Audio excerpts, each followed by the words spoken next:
옆에 계신 분들과 인사 나누겠습니다. 하나님의 은혜가 충만하시기를 바랍니다.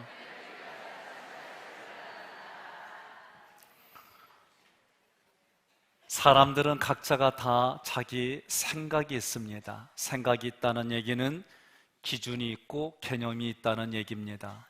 자기 소견에 옳은 대로 옳고 그름이 다 있습니다. 내가 옳다고 생각한 것에 동의하는 사람도 있지만 반대 의견을 내세우는 사람도 있습니다. 내가 동의한다고 해서 다른 사람도 그 동의한 것을 다 받아들인다고 생각하지 마십시오. 나도 동의하고 너도 동의한다고 해서 하나님이 동의한다고 생각하지는 않기를 바랍니다. 오늘 본문의 민수기 32장은 갓지파, 루벤 지파, 므낫세 반지파가 하나님의 약속한 가나안 땅 가기 전에 그들이 요단강을 건너기 이전에 동편 땅을 보니까 가축을 키우기에 최적의 장소예요. 비옥한 땅입니다. 그래서 가나안 땅까지 가지 않겠다. 우리는 여기서 뿌리를 내리겠다. 그러나 하나님은 하나님이 약속한 땅을 원하는 게 아니라 자기 눈에, 자기 생각에, 자기 마음에 드는 그 장소, 그 장소를 택한 이 두 지파 반을 통해 오늘을 살아가는 우리에게 주시는 말씀이 있습니다. 먼저 민수기 32장 1절부터 5절까지의 내용을 보면 두 지파 반이 우리들 눈에 좋은 대로, 마음에 드는 대로 하나님이 약속한 땅 가나안 땅까지 가지 않고 지금 요단 동편의 이 땅을 가지겠다고 얘기하는 거예요. 5절 말씀 함께 봉독합니다. 또 이르되 우리가 만일 당신에게 은혜를 입었으면 이 땅을 당신의 종들에게 그들의 소유로 주시고 우리에게 요단강을 건너지 않게 하소서. 아멘. 요단강을 건너가지 않겠다는 것은 하나님이 약속하신 가나안 땅의 가치를 모르는 거예요. 그곳에 하나님 나라를 세우려는 의욕이 없다는 뜻입니다. 왜 그들은 요단을 건너지 않겠다고 말했습니까? 그것은 땅이 비옥해서 가축을 먹이기에 최적이라고 생각했기 때문입니다. 그 땅의 비옥함만을 보고 그 땅에 정착하고자 했습니다. 그렇지만 그 땅은 하나님이 약속한 땅이 아닙니다. 이것은 하나님 중심이 아니라 사람이 중심이 되고 우리 인간이 중심이 되겠다는 말을 하는 거예요. 한마디로 두 지파 반은 하나님의 약속 때문에 하나님의 약속을 붙들고 천국의 소망을 두고 이 땅에 믿음으로 사는 자들이 아니라는 거예요. 세상의 화려함을 보았습니다. 아름다움에 취해 있습니다. 그래서 세상만 바라보는 자들의 모습과 현상과 결과가 어떤 것인지 가르쳐주는 거예요. 하늘에 속한 가치를 모르는 사람들이 가장 불쌍한 자들입니다. 교회에 왔습니다. 우리가 예수의 이름을 말합니다. 그런데 예수님과 아무런 관련이 없이 살아가는 거예요. 자기가 아무런 관련 없이 살아간다는 것도 모릅니다. 자기가 만들어낸 예수의 모습을 만들어내고 그것을 보고 그것을 믿고 살아가는 사람들이 불쌍한 사람들이다라고 얘기하는 거예요. 호세아서 6장 3절과 6절 말씀을 함께 봉독합니다. 그러므로 우리가 여호와를 알자, 힘써 여호와를 알자. 그의 나타나심은 새벽빛같이 여김없나니 비와 같이 땅을 적시는 늦은 비와 같이 우리에게 임하시리라 하니라. 나는 인애를 원하고 제사를 원하지 아니하며 번제보다 하나님을 아는 것을 원하노라. 아멘. 여러분, 지금의 배우자, 나와 함께하는 배우자, 겉모습이 너무 멋있고 아름답고 이뻐서 그래서 결혼했다. 또 한 질문은 마음이 이뻐서, 마음이 비단같이, 마음이 너무 좋아서 결혼했다. 두 가지 의견 중에 어떤 건지 물어보세요. 왜 나만 보고 그래요? 그랬더니 대부분이 둘 다, 우리 장로님은 둘 다 그러세요. 응? 그런데 배우자에게 마음은 상관이 없고 외모만 좋아서 결혼했더라. 그러면요 문제가 생겨요. 영국의 영국에서도 하루를 기분 좋게 지내고 싶으면 머리 손질을 하래요. 한 달을 기분 좋게 지내고 싶으면 결혼하래요. 1년을 기분 좋게 지내고 싶으면 집을 사래요. 평생을 행복하게 지내고 싶으면 예수 믿어라. 그러니까 여러분, 하루, 한 달, 1년의 기준이 뭐요? 우리 인생이 그렇다는 거요. 우리 동네는 안 그래요. 영국만 그렇지. 그런데 평생을 행복하게 지내고 싶으면 예수 믿어라. 우리의 눈과 이성과 과학과 합리와 논리를 초월해서 하나님이 그렇게 우리에게 공급해 주신다, 그 말씀입니다. 하나님은 자신의 백성들이 하나님이 어떤 분인지, 나와 우리를 향해 무슨 일을 하셨는지 그것을 알길 원하십니다. 하나님의 말씀을 알아가길 원하십니다. 여러분, 하나님 마음, 그 마음이 말씀이고 그 말씀이 성경에 기록된 하나님의 말씀입니다. 그 말씀을 통해 하나님의 내면을 깊이 알아가는 우리 모두가 되기를 주님의 이름으로 권면합니다. 여러분들이 서서 찬양을 부르고 그럴 때 이렇게 보면 누가 왔는지 하고 이렇게 쳐다보기도 하지만 그 서 있는 모습을 보면 한 주간 피곤했구나, 얼마나 힘들었으면 찬양도 안 부를까, 얼마나 희들프면 짝다리 짚고 그렇게 할까. 찬양 부를 시간에 핸드폰 하는 거 다 보여요. 안 보이는 게 아니요. 그래도 안경을 쓰니까 뒤 얼굴까지 인상 쓰는지 기뻐하는지 보여요. 그러면 제 마음속에 어떤 분을 보면 야, 내가 더 잘해야지 하는 마음이 들고, 어떤 분은 마음에 긍휼의 마음이 생기기도 하고 그래요. 옆에 분한테 그래요. 어떤 태도로 가지려 그러세요? 네? 사람이 이렇게 보는데도 이런 마음이 드는데 하나님은 우리의 마음과 태도를 보세요. 두 지파 반도 요단 동편 땅에 정착하는 것이 떳떳하지 못하다는 것을 알아요. 여호수아 22장 25절 함께 봉독합니다. 여호와께서 너희와 우리 사이에 요단강으로 경계를 삼으시지 않았느냐? 너희는 여호와 하나님과 아무 관계도 없다 하고 당신들의 후손들이 우리 후손들에게 여호와를 경배하지 못하도록 할까 두려워했기 때문입니다. 아멘. 이 말 뜻은 무슨 얘기냐면, 가나안 정복 전쟁이 어느 정도 마쳤어요. 땅을 지경으로 다 줬어요. 이 두 지파 반은 요단 동편 땅을 달라고 했기 때문에 다시 돌아가는 거예요. 그런데 돌아가다 보니까 하나님이 원하시는 땅이 아니기 때문에 나중에 자기의 후손들한테 너희 후손들은 모르겠다, 우리는 정통파다, 그런 일들이 일어날까 봐 가는 중에 하나님 앞에 제단을 쌓고 제사를 지냈어요. 그러니 가나안 땅에 있는 민족들이, 이스라엘 백성들이 그 얘기 들어보니까 이것은 해서는 안 될 짓이요. 그러니 이게 무슨 일이냐. 그래서 이 두 지파 반을 다 죽이려고 하는 거예요. 그런 가운데 비느하스를 중심으로 만난 거예요. 이 여러분과 제가 함께 봉독한 여호수아 22장 25절 얘기는 결국은 하나님의 약속한 땅이 아니라 자기들이 좋아하고 기쁘고 마음에 드는 땅이었기 때문에 그 결과 민족이 대를 이어서 4대세, 3세대 그렇게 후손이 가면 자기들은 역사 속에서 하나님의 자녀에서 지워질까 봐 그 고민하는 흔적인 거예요. 그래서 비느하스가 얘기하는 겁니다. 여호수아 22장 19절 함께 봉독합니다. 그러므로 당신들이 소유한 땅이 마음에 들지 않으면 여호와의 성막에 있는 우리 땅으로 건너와서 당신들의 땅을 얻도록 하시오. 그러나 당신들은 우리 하나님 여호와의 탄 외에 다른 단을 쌓아 여호와나 우리를 거역하는 일이 있어서는 안 될 것이요. 아멘. 비느하스도 뭐라고 그래요? 니네들 눈에는 좋은 땅이라고 보겠지만 하나님이 약속한 땅이 아닌 것을 너희들도 아니까 그 마음에 이런 마음이 들거든 우리가 가나안 땅을 내주겠다, 그 얘기입니다. 두 지파 반은 외형적인 아름다움만을 보고 선택했어요. 이 모습은 마치 아브라함의 조카 롯이 소돔과 고모라 땅을 선택한 모습과 똑같습니다. 창세기 13장 10절 함께 봉독합니다. 롯이 요단강 유역을 바라보니 소알까지 온 땅에 물이 넉넉하였다.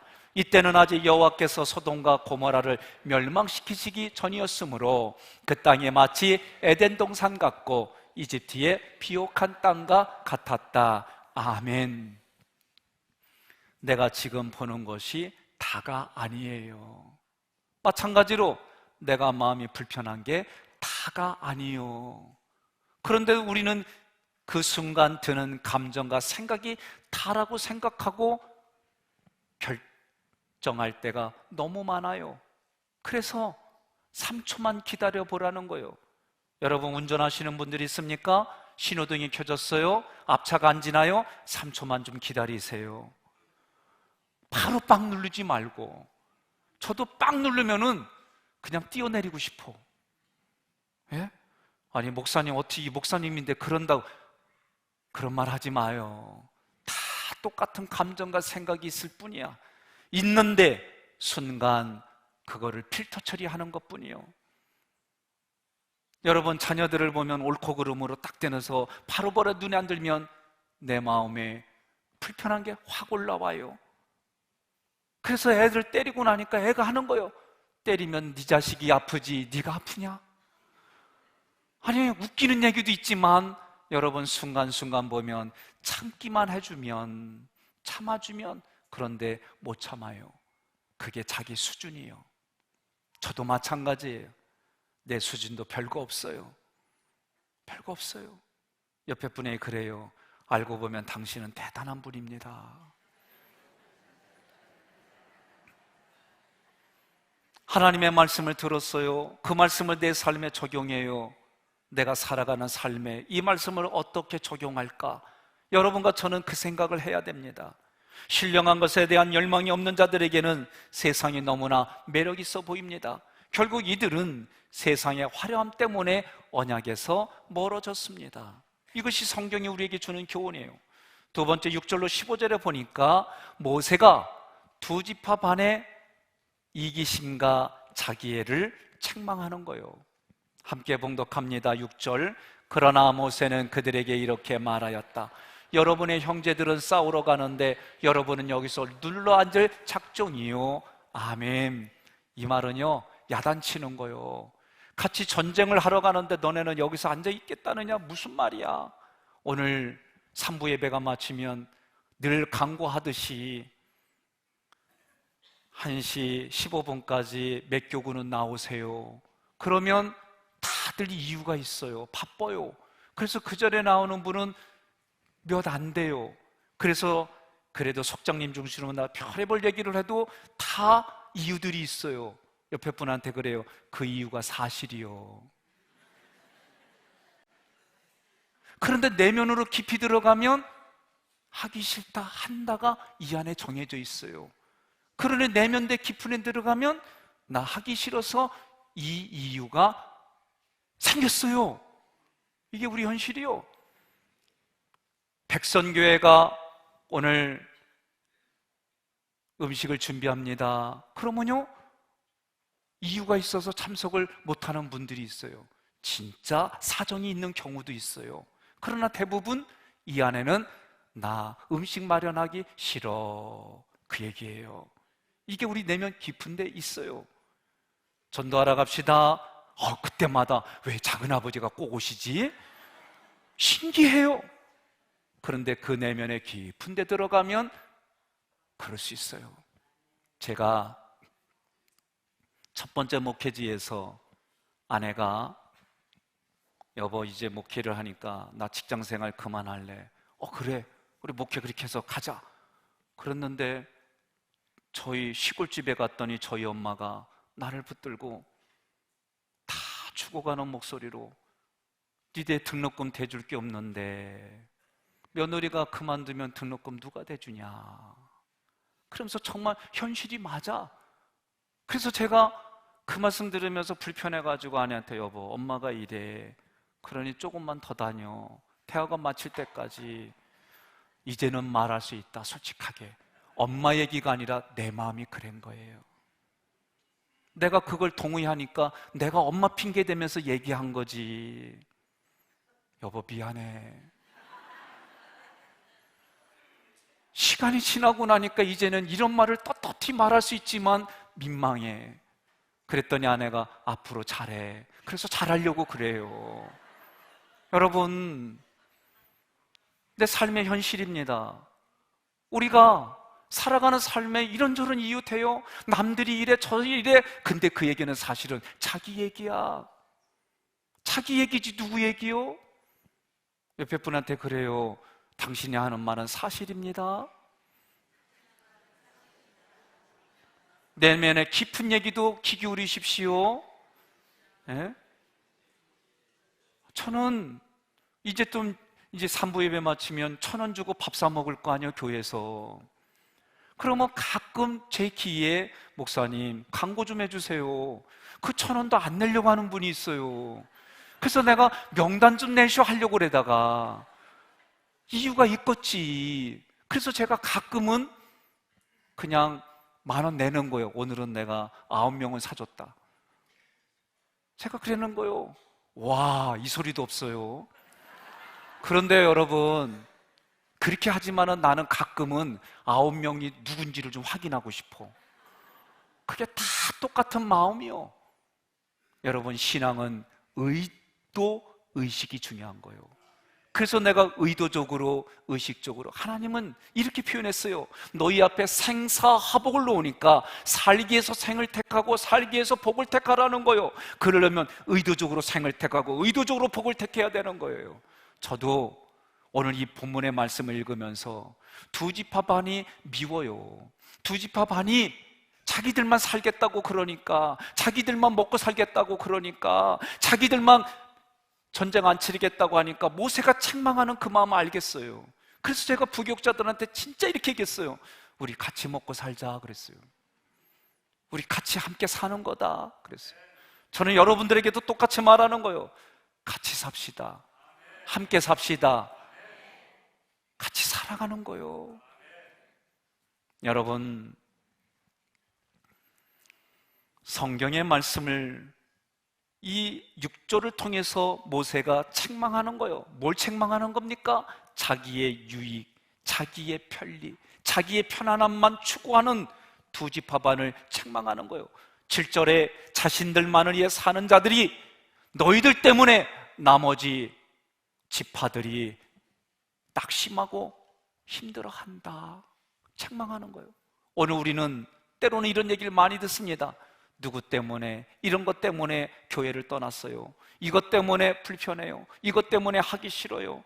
한쪽에서는 이런 얘기를 귀 기울이며 우리가 잘해야지, 조금 더 잘해야지 하는 마음도 있어야 되겠고, 또 한 가지는 그렇게 말하는 자기들은 내면에 내 믿음의 수준은, 내가 참아주는 질적인 양은 이거밖에 안 돼요 라고 말하는 자기 자신도 봐야 돼요. 그러니 한쪽만 얘기해서는 안 돼요. 둘 다 자기 자신을 성찰해야 돼요.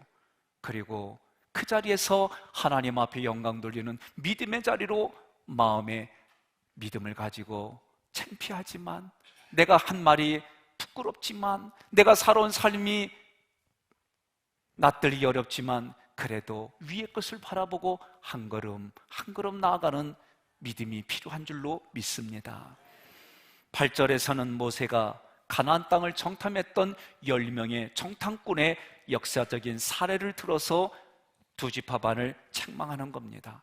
하나님 나라보다 자신들의 안전만을 생각했습니다. 그들은 불평하며 애굽으로 돌아가자고 했습니다.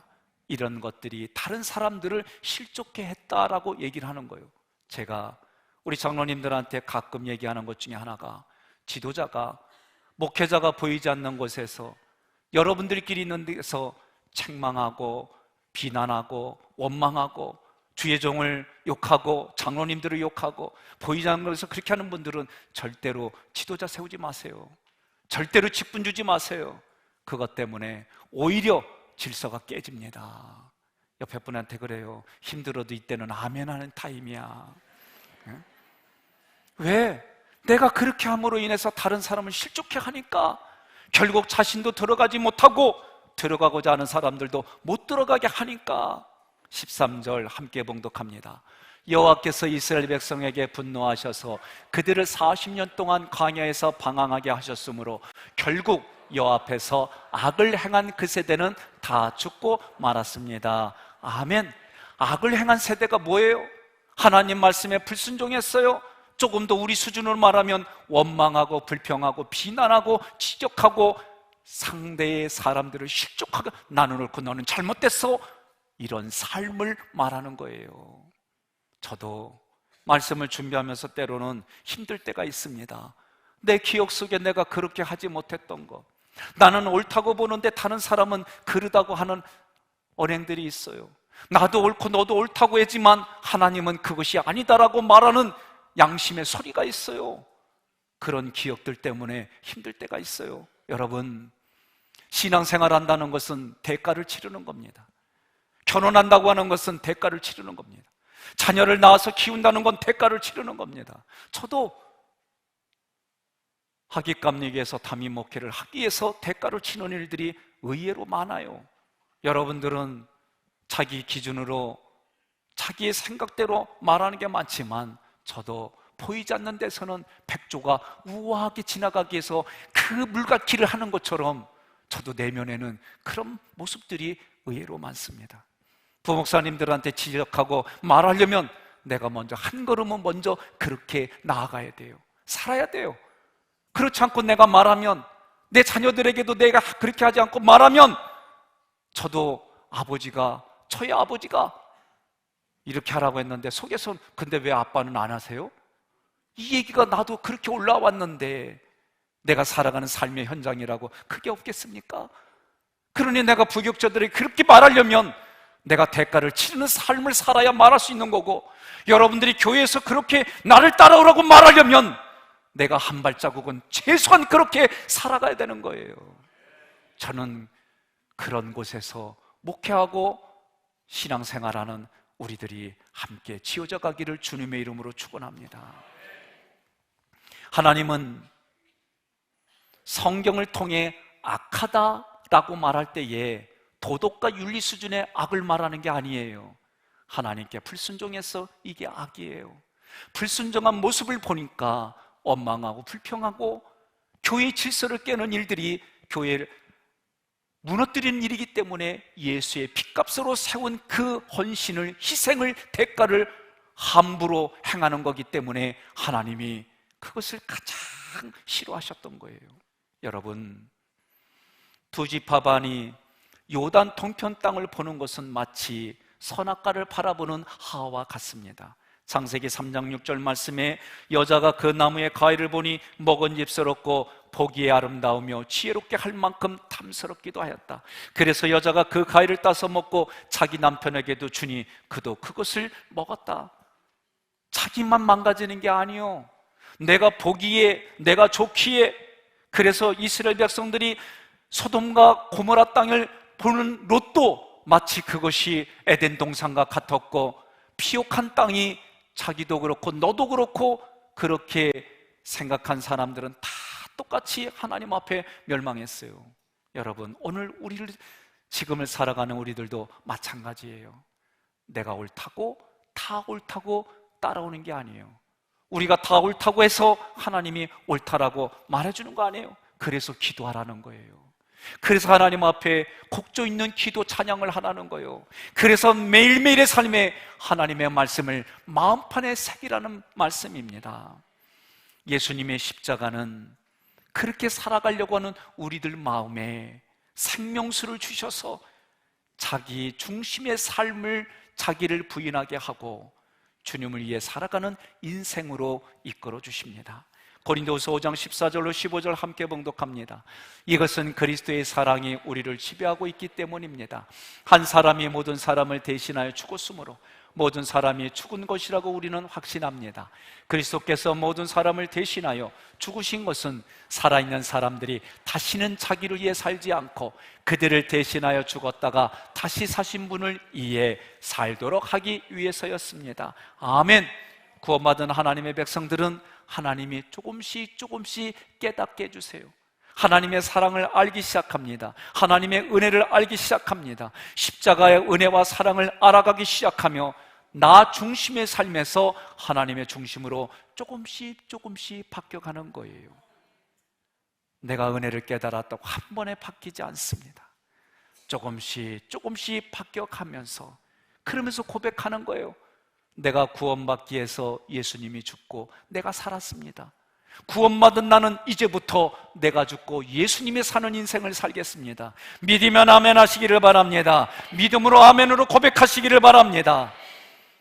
32장 16절로 42절의 내용은 두 지파 반이 전쟁에 참여하는 조건으로 요단 동편 땅을 요구하는 거예요. 그 땅을 얻는 거예요. 모세가 그렇게 요구하는 두 지파 반을 호되게 싸웁니다.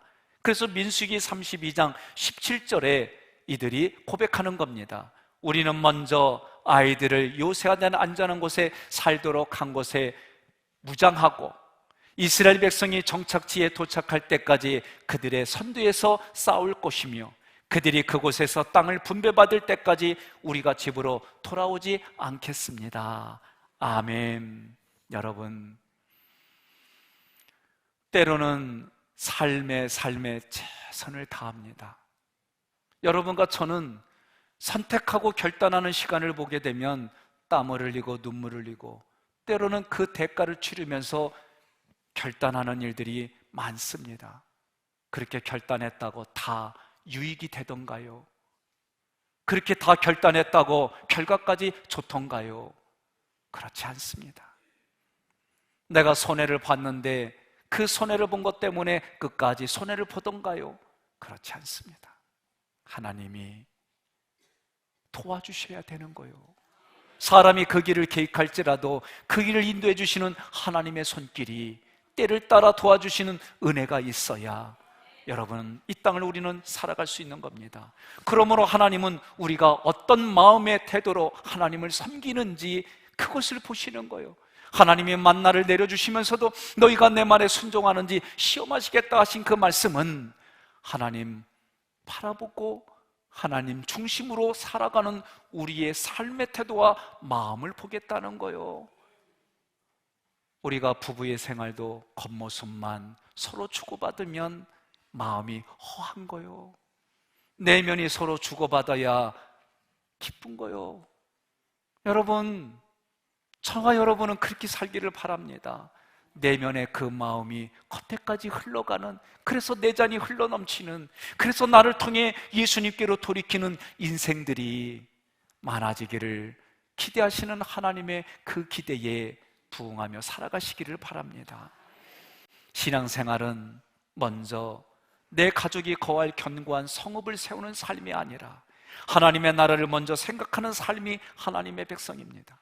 너희는 먼저 그의 나라와 그의 의를 구하라. 그리하면 이 모든 것을 더하시리라. 아멘. 저도 이것을 결단하기까지 쉽지 않았어요. 제가 목회의 초년에 어느 날 내가 나에게 질문하는 거요. 하나님이 너를 불러가시면 어떡할래? 그럼 자기 혼자 질문이니까 말은 그렇게라도 해야 되잖아? 근데 내가 속으로 뭐라 그런 줄 알아요? 나 지금 못 가. 지금 서울의 어느 신학교는 이런 찬양이 흘러간대요. 부름받아 나선이 몸 용인까지 가오리다. 용인까지만 가겠대. 여러분, 이해가 돼요. 살다 보면 현실이라고 하는 부분들 속에 마음이 무너질 때가 얼마나 많아요. 저도 현실을 다 이기지는 못합니다. 그러나 뒤돌아보면 겨우 간당하게 나아가는 내 모습. 그런데도 하나님은 목회자로 타이틀을 뺏지 아니하고 그냥 세워주시니까 그 은혜가 감사하고, 내가 내 자신을 보면 부족한데 목사님 하면서 밝게 웃어주는 여러분 보니까 그것 때문에 살아가요. 하나님의 은혜가 우리의 나를 통해 흘러가는 모습이 있어요. 어려운 분들, 인생의 마지막에 그냥 지나가다가 십자가가 눈에 들어와서 예배 드리는데 그리고 그냥 이름 없이 나가는데 어떤 분이 주님의 이름으로 사랑합니다 하고 손잡아줬는데 그것 때문에 마지막 인생을 돌이키고 열심히 살았습니다. 그런 고백들이 있어요. 옆에 분에게 그러세요. 죽지 말고 살아서 만납시다. 60만 죽는 게 아니에요. 마음이 이미 내가 죽어 있으면 삶의 의욕이 없어요. 내 마음이 불평과 원망으로 가득 차면 자기만 죽는 게 아니라 다른 사람까지 죽이는 거예요. 오늘 말씀을 통해 회복하십시오. 오늘 말씀을 통해 선포하십시오. 그래서 두 지파 반을 통해 내가 그런 인생을 살았다면 이제는 돌이키는 인생이 되기를 바랍니다. 오늘 나도 신앙생활의 목적을 다른 곳에 두는 분들이 많습니다. 내 유익 때문에 하나님을 섬기는 사람들은 점점 가난으로부터 멀어집니다. 구원받은 하나님의 백성은 하나님의 나라를 위해 사는 자들입니다. 지금까지 나만을 위해 살아왔습니다. 지금까지 내 중심적으로 살아왔습니다. 이제는 내가 죽고 예수가 사는 인생을 사는 겁니다. 따라하겠습니다. 이제는 내가 죽고 예수를 위해 사는 삶입니다. 여러분, 그러한 삶이 되기를 바랍니다. 두 지파 반은 그 시대에 가축을 키울 수 있는 비옥한 땅, 앞으로 1000년이고 만년이고 살아갈 그런 땅이라고 선택했는데 역대상에 보니까 그들은 결국 멸망했어요. 역대상 5장 25절로 26절 함께 봉독합니다. 그러나 그들은 그들 조상의 하나님께 진실하지 못하고 오히려 하나님이 멸망시킨 여러 민족의 신들을 섬기고 범죄하였다. 그러므로 하나님은 디글랏 빌레셋이라고도 알려진 아시랴 왕불에게 그 땅을 침략하도록 하였다. 그래서 그는 루벤 지파와 갓 지파와 므낫세 반지파 사람들을 포로로 잡아가서 할라, 하볼, 하라 그리고 고산 강변에서 살도록 했는데 그들은 오늘날까지도 그곳에 살고 있다. 아멘. 그것은 기름진 땅입니다. 네가 보고 내가 보고 우리가 봐도 기름진 땅입니다. 좋은 목초지가 많았습니다. 그러나 이것 때문에 주변의 강대국들은 침략의 대상이 되었습니다. 주변 나라가 침략하면 그것은 환란의 소용돌이에 빠졌습니다. 결국 아수르 왕 디글랏 빌레셀에 의해서 포로로 끌려가 외국에서 흩어졌습니다. 자기 중심, 자기만을 위하는 삶, 오직 자신만을 위해 사는 삶은 이처럼 허망한 삶이요, 내 눈에는 지금 영원토록 영원할 것 같은 그 현장이 하나님 앞에 가면 오히려 부끄러움의 자리가 되기 때문에 여러분, 오늘 하나님의 말씀을 듣고 민수기 32장을 통해 나 중심의 삶에서 하나님의 중심의 삶으로 결단하십시오. 인생의 눈에는 바보같이 보입니다. 인생의 눈에는 어리석은 것처럼 보입니다. 그러나 우리 역사에서도 하나님 바라보며 그렇게 산 인생이 있습니다. 장기려 박사입니다. 장기려 박사는 대한민국에서 보험제도를 최초로 도입한 의사입니다. 하나님을 믿는 믿음으로 넘치는 사랑을 가지고 평생을 어렵고 힘들고 고통당하는 이웃을 위해 헌신한 인물입니다. 그의 별명입니다. 바보 의사, 바보 장기려, 장바보. 그런 인생을 살았어요. 그 당시에 의대를 졸업하고 살면은 몇 대가 편안하게 살 수 있는 그런 길임에도 불구하고 좋은 보직의 자리를 일본인들과 함께 근무하기가 싫어서 아무도 알아주지 않는 농촌으로 평양으로 가서 그가 의사로 살아갑니다. 6.25가 터지고 차남을 데리고 부산으로 피난와서 무료로 복음병원을 운영을 합니다. 이제 그에게는 슈바이처 바보 박사라는 이름이 또 이렇게 붙었습니다. 병원비가 없는 사람을 위해서 자기 월급을 가불해서 대신 병원비를 대주는 거를 병원이 아니까 더 이상 가불을 의도적으로 안 해줘요. 먹고 살 게 없어서 어려워집니다. 그런 실갱이 속에 자기가 해줄 수 있는 것은 밤에 몰래 뒷문을 열어줘서 병원비가 없는 사람이 나갈 수 있게 해주는 거예요. 그가 노년에는 당뇨병과 중풍으로 거동이 불편함에도 불구하고 매일 청십자 병원에서 영세민 10명씩을 진료하는 거예요. 그가 마지막 돌아가실 때는 병원 옥상에 24편 사택이 전부였습니다. 가난하고 소외받는 이웃들의 벗이었습니다. 이 땅의 작은 예수였습니다. 그가 유언한 대로 그의 비문에는 주님을 섬기다 간 사람이라고 기록되었습니다. 오늘 여러분과 저가 예수님을 따라가는 삶에 살아가고 우리의 후손들에게는 예수님을 따라갔던 발자국으로 기억되어지고 여러분과 저의 묘비에는 예수님을 따라가고 섬긴 사람입니다, 이런 고백이, 그런 기억이 넘치기를 바라며 우리 함께 하나님의 뜻을 쫓아가며 순종하며 살아가십시다. 그 길만이 생명이 살아나고 그 길만이 가족이 회복이 되고 그 길만이 하나님의 나라를 확장하는 줄로 믿습니다.